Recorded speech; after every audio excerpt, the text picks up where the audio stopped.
Ata, məktəbdəki mollalar deyir ki, içki içmək günahdır. Bütün içki içənlər axirətdə cəhənnəmə gedəcək. Oğlum, atanın günah haqqında düşüncələrini öyrənmək istəyirsən? Hə ata, istəyirəm. Onda qulaq as, çünki məktəbdəki o saqqallı axmaqlar sənə bu barədə heç nə öyrədə bilməyəcəklər.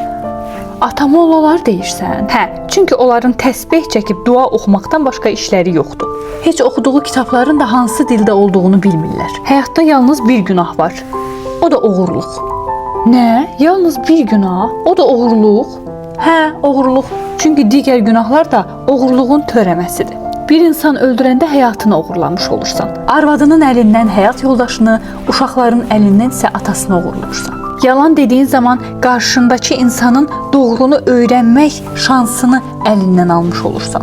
Kiməsə yalandan səni sevirəm deyəndə həqiqətən sevirəm kəlmələrinə olan inamını oğurlamış olursan. İndi məni başa düşdün oğlum? Həyatda ən dəhşətli günah məhz oğurluqdur.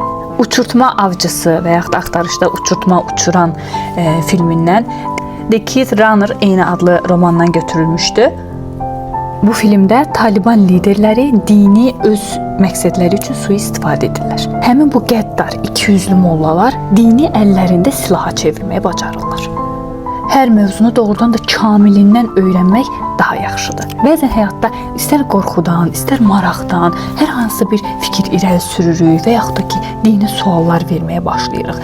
Həmin an heç bir məntiqi cavab vermədən, qarşısındakı insanı anlamadan bu sualı vermə, belə söz danışma, sənin yerin cəhənnəmdir deyən insanların bu filmdəki mollalardan heç bir fərqi yoxdur.